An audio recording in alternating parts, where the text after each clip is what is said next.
Hey Lamont, what are you doing? Oh, hey, Leah.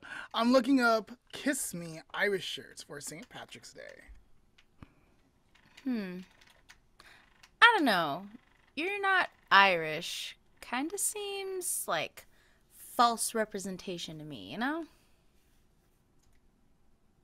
You know, you're right.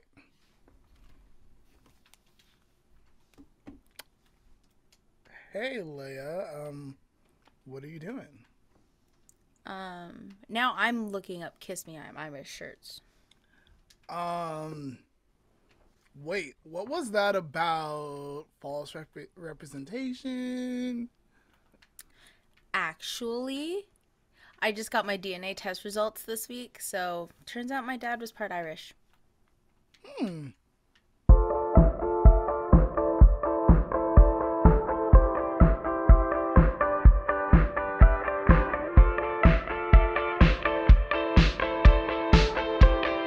I'm Lamont, and I am excited to be talking about compassion.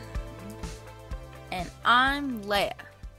This is another episode that I have no idea what we're talking about beforehand. And you're tuning into The Lamont N Leah podcast. So it is March, people, and we are a few weeks into March. Today is the 13th, which is actually daylight savings time. Is it? So if you have not turned back your clocks yet, make sure to do so. Interesting. Wait, just kidding. We're springing forward, right? I think so. We're doing something. yeah, Clocks are changing, people. Clocks are changing. So 1 hour forward. All right. If you guys didn't know, March is National Women's History Month. Interesting. And it's National Dolphin Awareness Month. And if you didn't know, dolphins are my spiritual animal. So that's why I was like, I'm definitely talking about this. Some other things that stood out to me is March 14th, National Pie Day. Mm-hmm. So that should be fun. Try to engage in that if that's something you're interested in. March 15th, the Ides of March. So I'll be watching V for Vendetta. March 17th is St. Patrick's Day. I'll be wearing my kilt at home, rocking my kilt. And I guess I'll be wearing a Kiss Me I'm Irish shirt now. I don't know. We'll see. March 19th is National Let's Laugh Day. I've never heard of that one. I thought it was intriguing, so I was like, I'm going to talk about this one. Okay. And March 20th is the first day of spring. So Yay. Spring is right around the corner. And March 23rd is the day that my mother was born. But it's also National Tamale Day. So happy birthday, Mom. Oh my goodness, I totally forgot both of our moms were born in March. Oh, yeah, they're both Aries. Yeah, That's right. I completely forgot that. My mom's birthday is on the 17th, so St. Patrick's Day. So what are we talking about today, Lamont? So today we are talking about cultivating self-compassion. Mm-hmm. And to help us do that, I was able to get two guests. Two guests?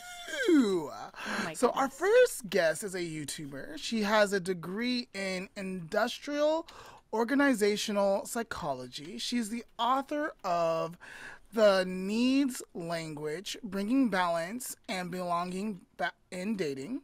Her name is Nicole Shir. Okay.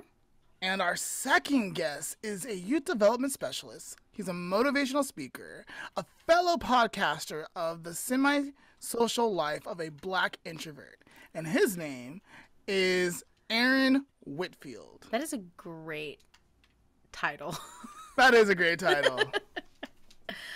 Okay, awesome. Let's go get them and let's get started because, yeah, I still don't know what we're talking about, so. All right, let's go get I them. need your help. Okay. Welcome, Nicole and Aaron. Thank you guys for joining us on the Lamont N Leah podcast. Wonderful to be here. Thank you for having me. I look forward to the conversation and the dialogue. I am super excited. I've got to meet three amazing people this morning, or kind of almost morning. And what a great way to start the day. Yeah, it is. Would you both take a moment to introduce yourself to our listener and viewer audience? Nicole, why don't you go first? And then Aaron, you can follow Nicole. Okay, so my name is Nicole. I am the author of The Needs Languages. It's how our personalities communicate. We have 3 booklets out right now currently. We have this, the background of this is the dating booklet, The Needs Language, Bringing Balance and Belonging in Dating. And then we have the Needs Languages for Parents. It's the Needs Language, Bring Balance and Belonging for in Parenting. Then on Valentine's Day, we had one for romantic relationships.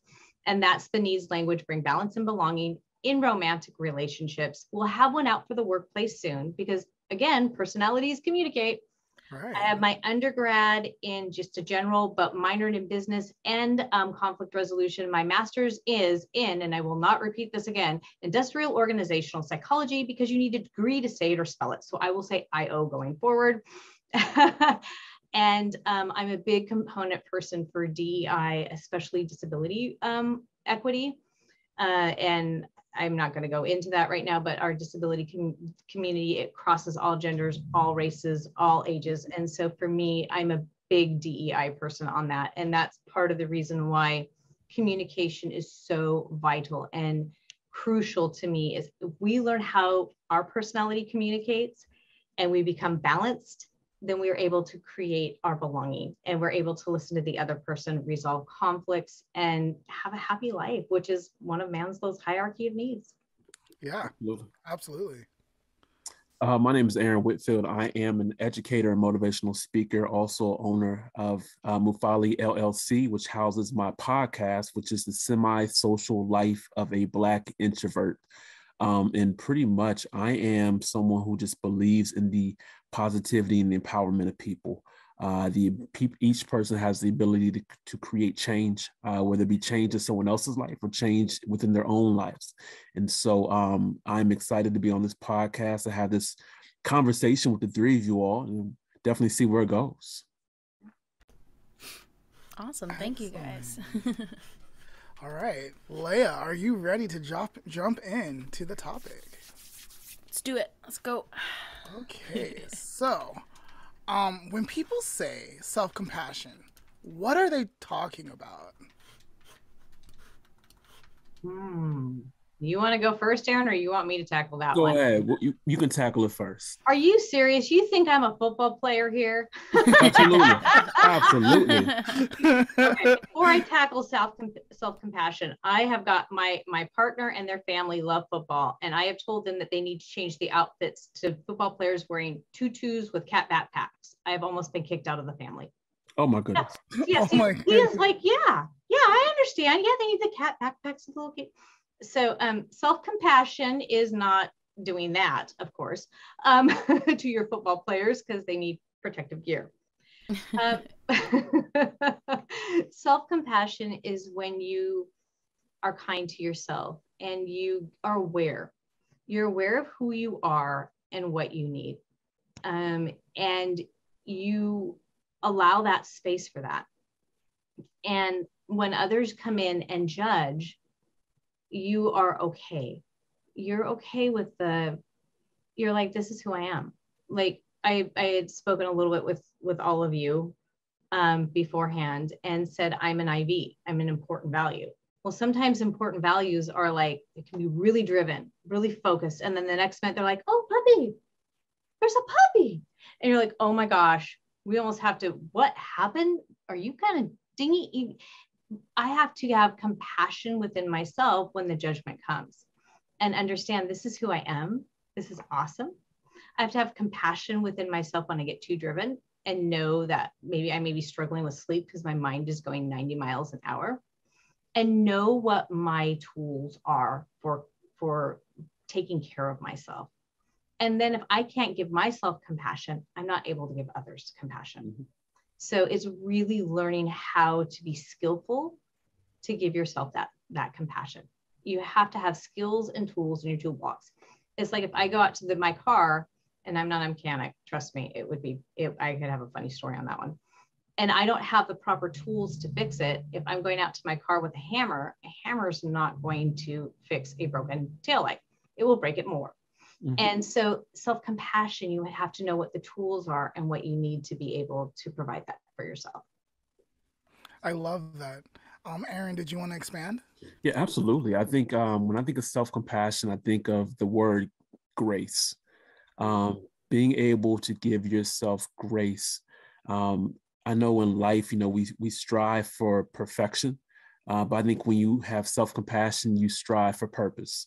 Each day does not hold perfection, but each day truly does hold purpose. And there's purpose not only within the highs, but also within the lows and the middle grounds. And so self-compassion is the ability to give yourself grace, but also saying, it's okay. It's okay. I tried my best. It's okay. I made a mistake. It's okay. And how do you turn that moment of acknowledging you're okay, turn that moment of your I always say turning your moment into momentum. How do you use that moment as momentum to really get not only through the day, but still accomplish your goals, and still be the best person that you wish to be? And so self-compassion is a lot about just giving yourself grace, room to breathe, being okay within your moment. That's how I view self-compassion. Excellent. Very nice. So, Leah, you were saying, like, when we first got in, like, what are we talking about today? I don't remember this. Like, I don't know anything about it. But I feel like you do.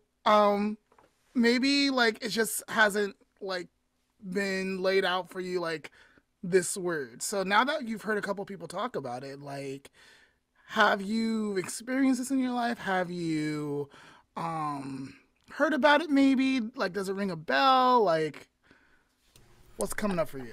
Yes, actually, I would refer to this as going easy on yourself. Yeah. Yeah. In, I guess, a few more words. But yeah, I mean, I think you two did a great job. Can end the podcast here. Thanks for listening. Done. I almost want Leah to do a theme song on self-compassion. I heard her humming and singing when I came on, and it was so joyful. I'm like, oh my gosh, I want to hug this girl.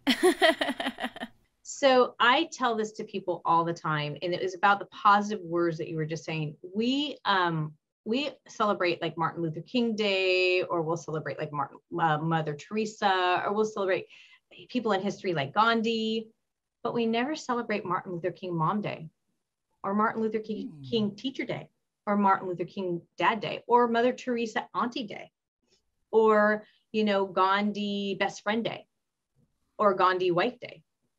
If it wasn't for those people who spoke into their lives, they wouldn't have been able to do what they did.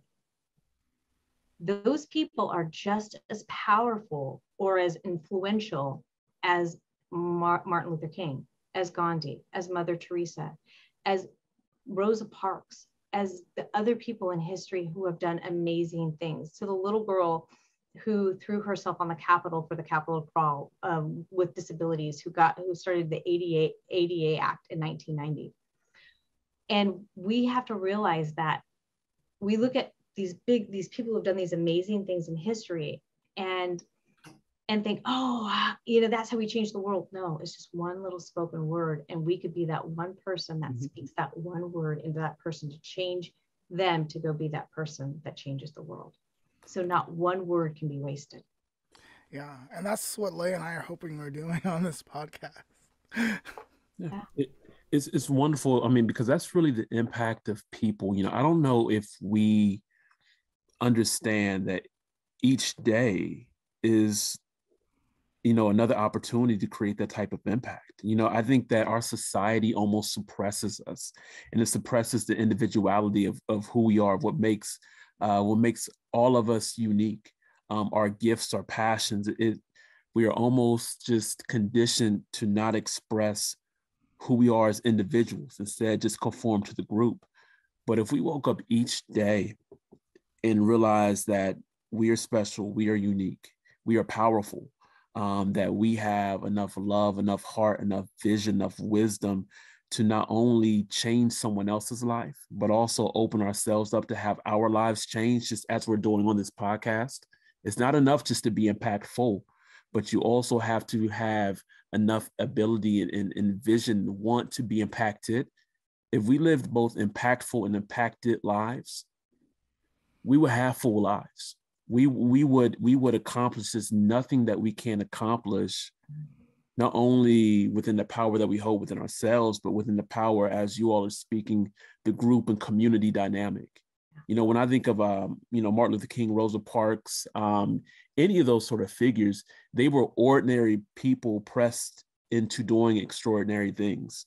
Martin Luther King didn't want to, who wakes up and says, hey, I want to fight civil rights today and have my life threatened, Right. or Rosa Parks, she took a stand by sitting,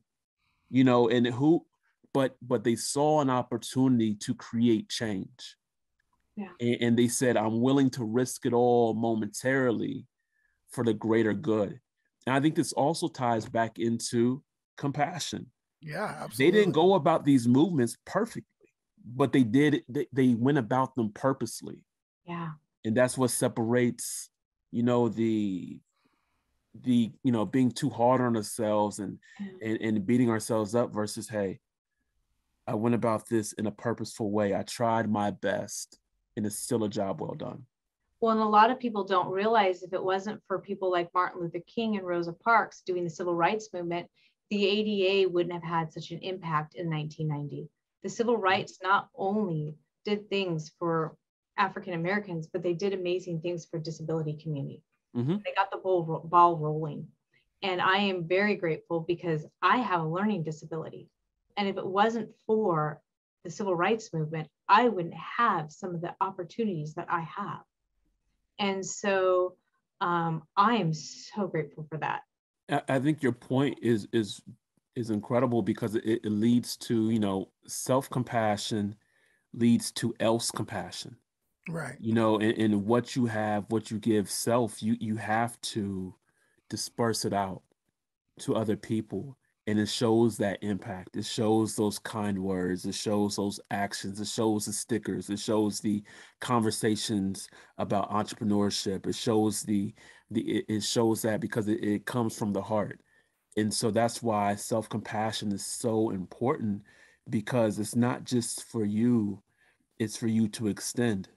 It encourages you to extend into the community, into your family, into your relationships, into friendships, into strangers, because those are the moments that I know have helped us all out, within this group. But those are the moments that turn our moments into momentum, and we need those moments to keep going throughout our lives.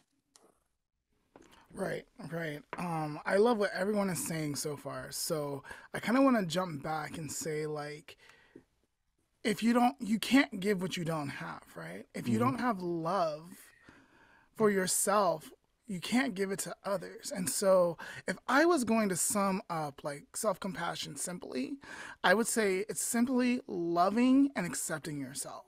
Yeah. Like at its basis.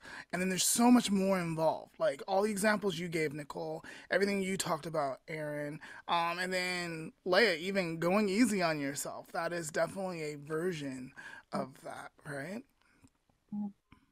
Absolutely. Absolutely. It's to love yourself. Sometimes we could be told, we could almost be humbled enough to feel shame about who we are. And like I said, and not embrace. How can we embrace, like you said, how can you embrace other people if you can't embrace yourself? And so, but the practice of loving yourself and the practice of the discipline of loving yourself is, that's giving yourself compassion in the best way, because then you are able to extend it out to other people. Yeah. When we learn balance within ourselves, and the way and exactly, when you love yourself, you're going to be balanced. Then you're going to be able to communicate and create belonging. And when you have people who are opposite of you who don't like to be seen, and you like to be seen, you can resolve that conflict because now you know how to communicate. And so that's another factor that plays into self compassion, is being aware of who you are, so you're able to accept who you are instead of trying to change. One of the things that I've noticed is, and this is a good example of change, is we say, hey, let's get goals in. Well, part of the reason why people fail at goals is they may not be important. And what I mean by that is that it's not their personality type. Important language is goals, but that may not be your language type because you may be a different personality. And so we've just put everybody in this box of saying, let's create goals. However, if like I could say that to my partner and they would look at me and go, no, I can't relate to that. But if I said, hey, let's put things in steps, so you can achieve, or you can obtain, not achieve, achieve is a goal, important word. So you can obtain what you would like to have. And they go, okay, we can do that. Rephrase it. And so that's also where awareness comes in, because then you're able to accept. But when we're always forcing what our personality is, how our personality communicates, our ideals, our judgment, it makes it really hard for us to learn how to have self-compassion. Absolutely. I think it's, there's almost to take what you said and see it from my perspective too, where self-compassion is culture plays a huge part of self-compassion. Culture and generations. I work with primarily students of color and a large number of first generation American students. And so, and even myself being African American, what does self-compassion look like? Because, if you have historically, if your culture or people within your group have historically not been in the position to have self-compassion because it's been more about survival than thriving, then self-compassion it can be relatively new. I've met so many people who are between 20 and 40 who are now embracing self-care that generations before we didn't talk about. We did, because it wasn't about self-care, it was about survival. But now I think, we have a generation in which the conversation such as this, how do we have self-compassion? How do we have self-care? How do we have boundaries? What does my mental health look like? Like, we have these conversations, the opportunity to have these conversations now, because I don't think we've hit thriving, but we've at least hit a point in which conversations and actions can occur at the same time. And so self-compassion, for a lot of people, can be extremely new, but just imagine if you establish it and have the discipline to establish it in your life, in your generation, and you could pass that information along to your kids or your just within your community, family. That would change so many outcomes and perspectives, and just establish that legacy of taking care of self. Would you say there's a lack of scarcity in people with self-compassion? And if so, what do you think contributes to that circumstance? And Aaron, you were talking about like survival, right? And self-care.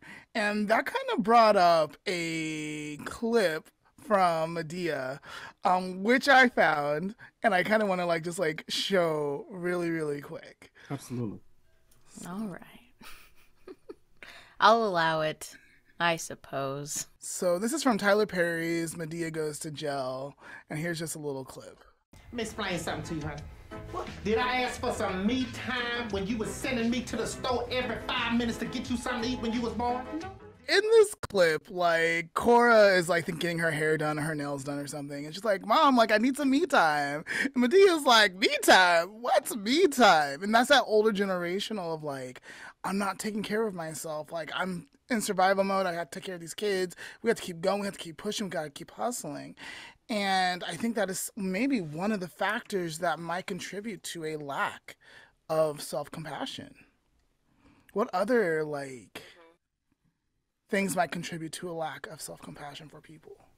Well, first of all, you have to be balanced in it too. I mean, if your kids are screaming and you've got to change a diaper, that's not the time for self-compassion or self-care. That's the time to take care of your kids.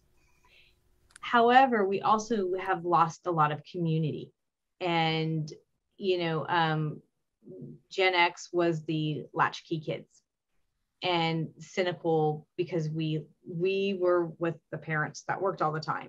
So I think that there's a lot of things that play a factor when our society is too busy. We are always on the go. We don't have community to work with each other. When you have kids and you're a single mom or a single dad and you're raising all the time, you have to go to work, you have to have this, you have to have that. You're barely surviving. Like Aaron said, you're in trauma mode all the time, or you're in survival mode, and another shoe drops and you're like, oh my gosh. Part of self-care and compassion is, in my opinion, removing the negative energies and thought patterns from your life and rewiring your brain and your subconscious mind. And there's several modalities to do that. And just even doing that kind of stuff and taking care. And I think a lot of it also can be fear. If you're afraid to face your traumas, you're afraid to face what's happened. And by the way, thank you. I like Medea. I loved when he first came out with Diary of a Mad Black. Oh my gosh, I watched that so many times, and I loved his one about the peace with the, I'll give you peace, Yeah, that's such a great quote. Aaron, did you want to expand on any of this? Yeah, I think is the influences. I almost see it as 4 C's that popped into my head. I think I spoke on culture, and just how important culture is to self-care in terms of how culture dictates how you develop your own culture.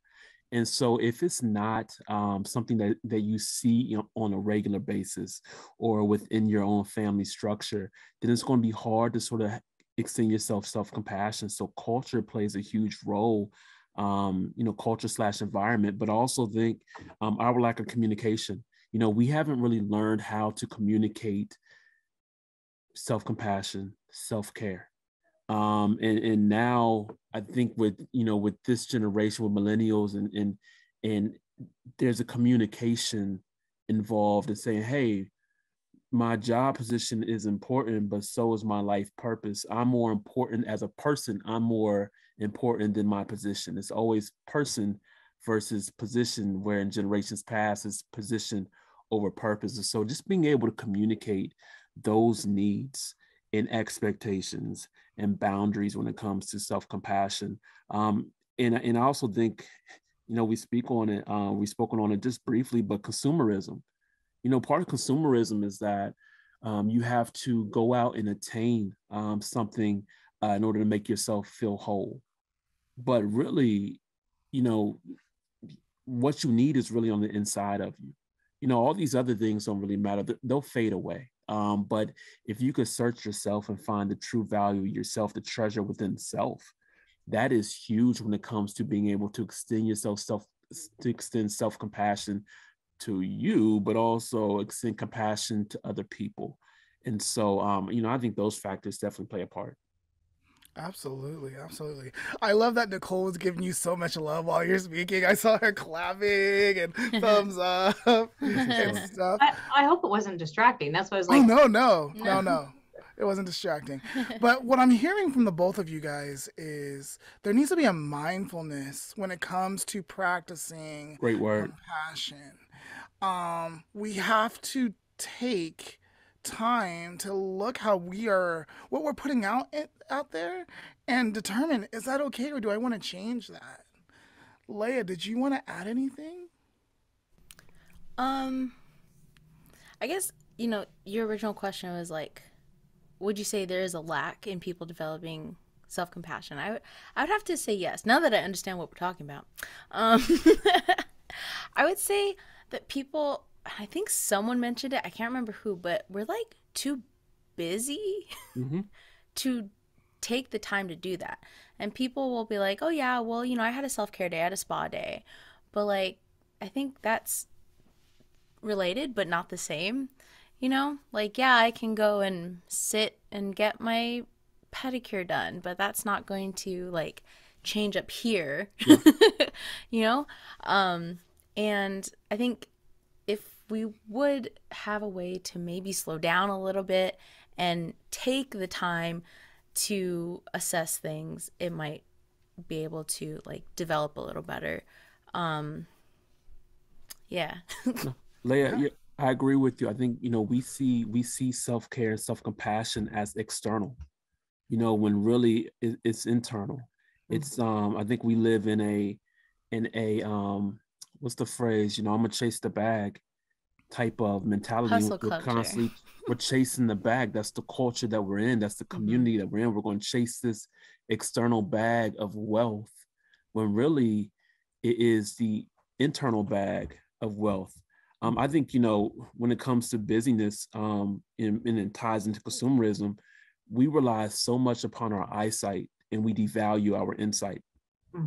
And so our eyesight tells us that we have to go to a specific destination, to a place, in order to operate in self-care and self-compassion. And it looks like this, and this is the aesthetic of what it looks like. But really our insight, it starts with our insight. If you close your eyes and search within self, that's really where your self-care and self-compassion is. It's internal before it's external.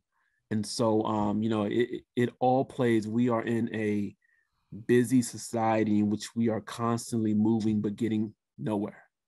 And so how do we move instead of moving externally? How do we take that trip internally and really figure out what we value?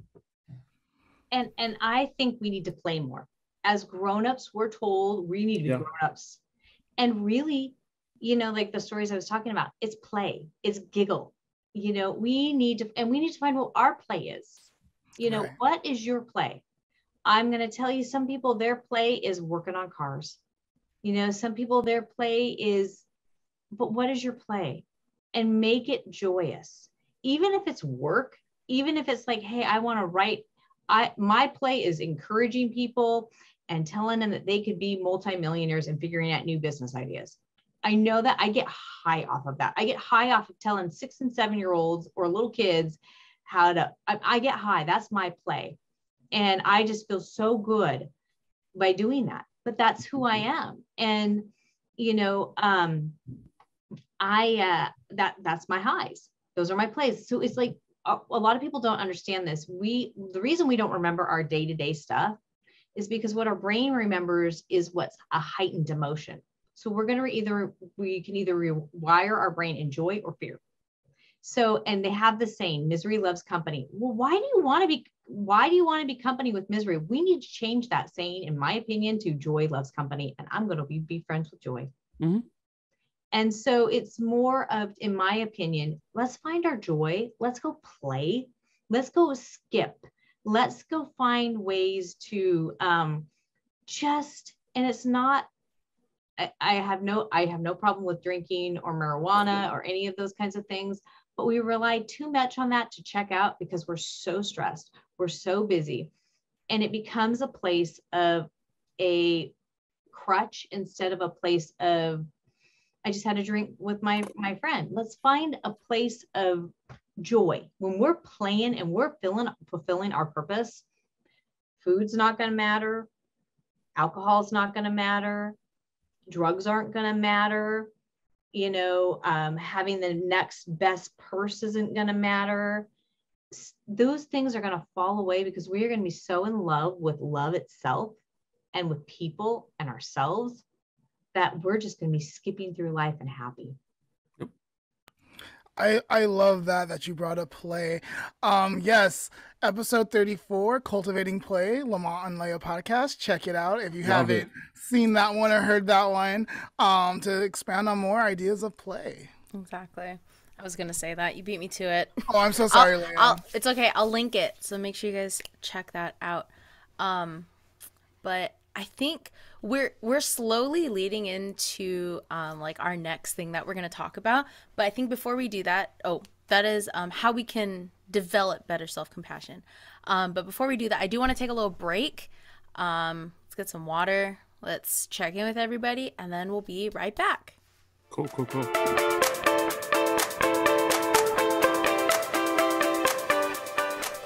So, Leah, what are we doing today? Well, first of all, can you please pick a random number between 1 and 250? Oh my God. How about 131.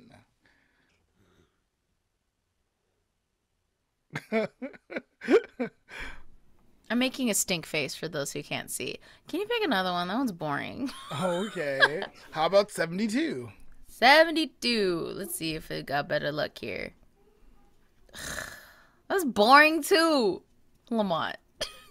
Pick a better number. Hey, those are two perfectly good numbers. There's no such thing as better number and poor number. They're all just number. I would disagree today. All right. How about? I'm trying to think of a song. Because the 72 one was like Ed Sheeran's song, I think. Oh, wait, wasn't it like 60? I don't know what he said. I don't know. But why not 63? 63. Come on, 63. Come on, 63. Okay, yeah, that's a good one. All right, Lamont, today we're going to be playing Would You Rather. I found a list on parade.com. Yes, parade.com. 250 would you rathers. Number 63 says, would you rather solve world hunger or global warming? That is so hard. I know. So hard. I know. I'd rather people be fed. Mm-hmm. But that could possibly mean the end of the world. Mm. So there will not be people. So I don't know. So you know what? Why don't I solve world warming first, or global warming first, and then I will solve world hunger. There you go. So that there is a world to feed. Right. It can't feed a world if there's not a world to feed. I would probably solve world hunger first, personally, just because I feel like that is probably a lot easier solvable. And when people are hungry, they can't be focusing on global warming. I was thinking that too, it would be easier. But hey, how about I solve one and you solve the other, and then we're done. There we go. This is what's going to happen. And in case you were wondering, 72 said, would you rather have Angelina Jolie's lips or Jennifer Aniston's hair? And 131 said, would you rather steal Duchess Meghan or Duchess Kate's style? I was like, who? Well, there's our answer. Thanks for participating. Let's get back to our topic at hand. All right. So we are back. I hope everyone had a great break. I hope you guys enjoyed that little activity and also the ad if you're listening on our audio podcast. But now that we're back, I want to talk about how we can develop better self-compassion. Like, what are some things that people can do in their lives, change, or even just like add into like their daily, everyday things they do to develop that. Yeah, Aaron, do you want to go first? Yeah, I think Leah, I think you said something earlier about and I can't remember the exact phrase, but like not being so hard on self. Yeah. And I think, at least from my perspective, in my 20s, I was so hard on myself. The world was very black and white. It was either right or wrong. I was either high or low, and I didn't learn how to embrace the in between. And I would go back to what you said. It is giving yourself a bit of time to breathe, giving yourself, extending yourself, as I mentioned earlier, grace. Grace. Life is not perfect, but you have to find the purpose in each day. Society almost conditions us to be in the rat race. I was just writing down, you know, how do you operate in a position of strength when society tells us to work on our positions of weakness? We are constantly told about our weaknesses and things that we're not doing, that we almost have to change our perspective and see ourselves as people of strength. And it starts with self. It starts with self. I work on affirmations. affirmations each day. Can I tell myself something each day that will not only change my life, but help me and encourage me and change the lives of other people? Understanding what my strengths are each and every day. What do I do well? I know I am creative. I'm talented. I'm very intelligent. I'm a visionary. These are things that I can go into and wake up each day and understand this is what I bring to the table, not only for myself to consume, but for other people to enjoy too. And so having really a strength mindset of putting ourselves in positions of strength definitely help when it comes to self-compassion. And I think we touched on it prior to self-care. Self-care, do something, celebrate those moments. We often celebrate graduations, we'll celebrate marriages, but there's a whole lot in between, graduations and marriages. What did you do today that is celebratory? I tell my students, when we talk about celebrations, like, can you go out and go get a cupcake? What about a cookie? What's your favorite bag of chips? What is it? What is it? Because you deserve that. Every day deserves something to throw yourself a party for. So throw yourself a party and just and give yourself that room to grow, and that room to smile, that room to share, that room to laugh. I like that. That's Yeah, good. I like that too. And Yeah. I would call that practicing forgiveness, right? It's So real. everything that you were talking about, like practicing forgiveness, making sure that you aren't hard on yourself when you are faced with setbacks, that you're gentle in confronting those shortcomings, right? And maybe one way to practice that is maybe have a little sticky note, like on your computer or on the side of your desk or in your wallet, saying like, hey, this is just a reminder that you're awesome. So an affirmation, like you were saying, that you got this, and be gentle with yourself. Like, there are days that aren't going to be easy, and it's okay. Or however you want to like incorporate that in your life. That's just one idea.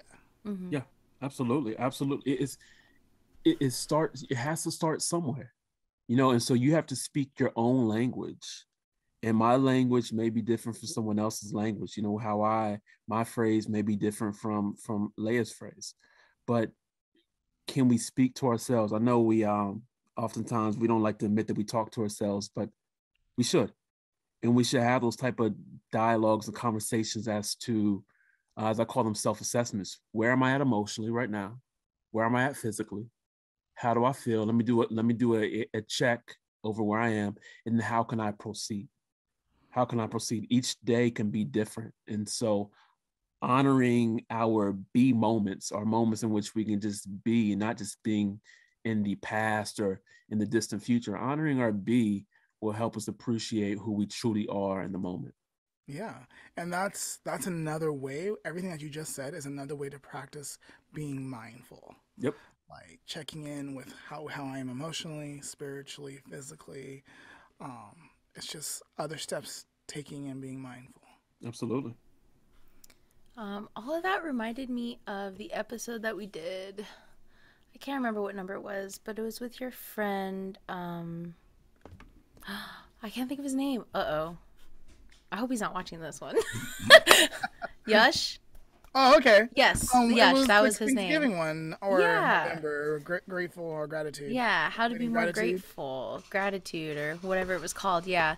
That reminds me, that all reminded me of that episode, which we'll link, of course. Absolutely. If you guys want to check that out. Yeah. Nicole, any thoughts on how to start developing, or steps to developing compassion for oneself if someone's struggling? One of the things I would highly recommend is meditation. I know a lot of people really struggle with that idea because they're thinking, oh God, I've got to sit for 45 minutes and, there are 5-minute meditations out there. There's a new one that I've just discovered through the Heart Math, is heartmath.org. And what they do is they do a heart-brain coherence. And Joe Dispenza and Greg Brennan have been talking about that. And I mean, I've been starting to do that. And there's research about the piece that you can have. And that creates, when you have peace, when you're following the peace, you're just like mellow, even when you have a hyper or very focused mentality. And it's also finding the things that work for you. Before you can have self-compassion, you've got to know what you really want. What do you want out of the self-compassion? Yeah, you can do things, but I would highly suggest trying different things. Maybe meditation won't work for you. And because you think it's going to, but a 2-minute thing, maybe it's going to the gym because you're working out that energy. Yeah. And maybe the gym isn't going to work for you. Maybe it's walking, maybe it's a cat, maybe it's a dog, maybe it's a book, but it's really self-compassion is self-care. So it's finding what self-care works for you. It could be calling a friend, but really design it. And I would highly suggest writing it out, because when you write out what your plan is, you're going to follow it. If you just go, oh, I'm going to give myself self-compassion, and then all of a sudden a UPS truck runs over your new package of your fish oil that you need to make sure your brain is functioning properly. I'm just throwing something out. And you are just like, I need that. My brain can never function properly again. I'm so devastated. You're on the floor crying, feeling so much self-hatred, and you have no compassion for yourself or anyone. You've never written down your list. Now you don't know what to do. However, if you have a list, I'll share one more quick thing. I had a severe, very challenging childhood, and I could not find anything to be grateful for. And they all be grateful. And I would have days where there was nothing I could find to be grateful for. So I developed this thing called the base gratitude. What the base gratitude is you choose something that when you can't find anything to be grateful for, you basically write it down that this is what I will go back to be grateful for.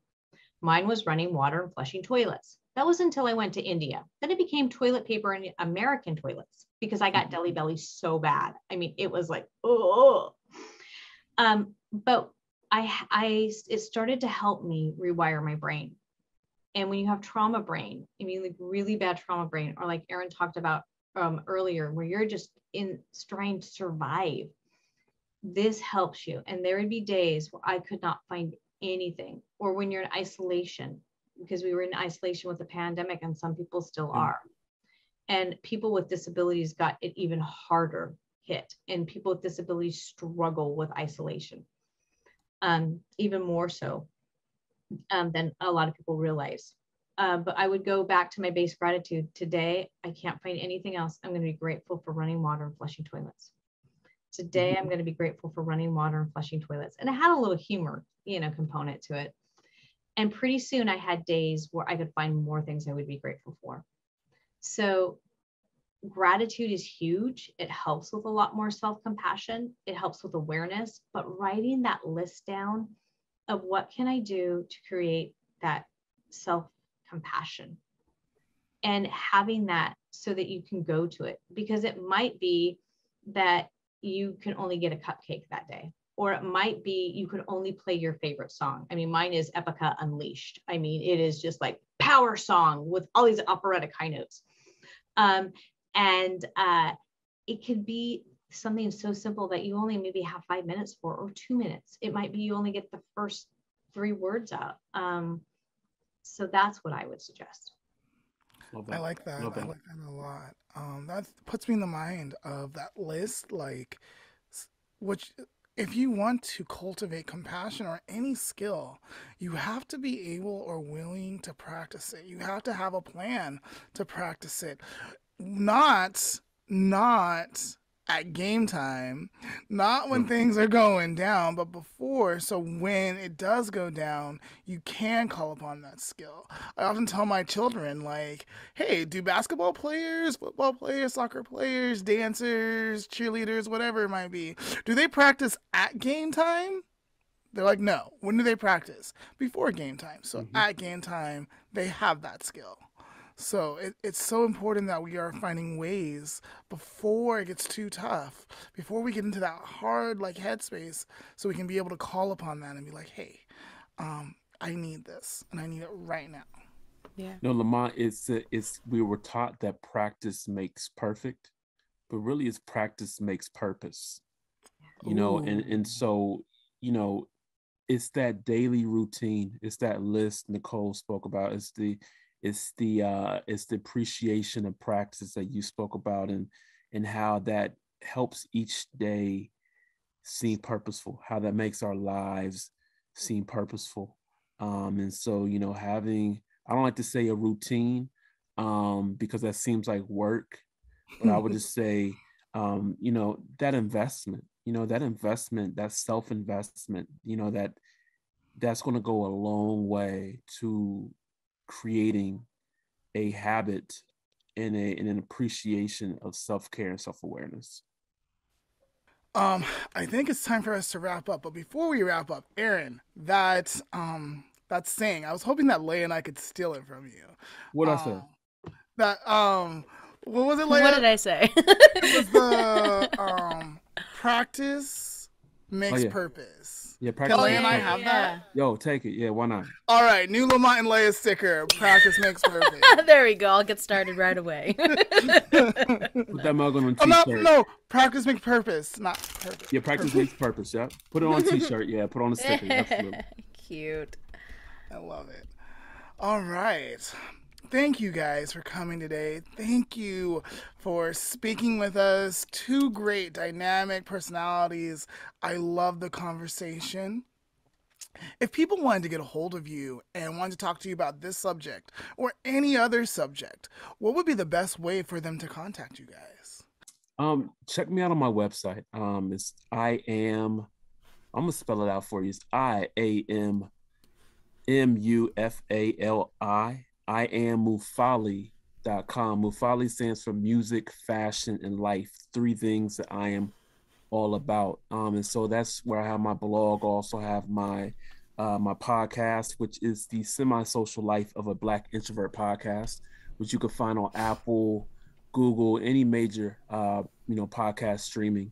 I am excited about venturing out in 2022 and doing professional development series and motivational speaking. So if you want me to speak to your class, to your corporation, to your college, or just you individually, reach out to me. I'm also on Instagram at Black Introvert Podcast. And so contact me there. I'll reach back. And I look forward to hearing from you all.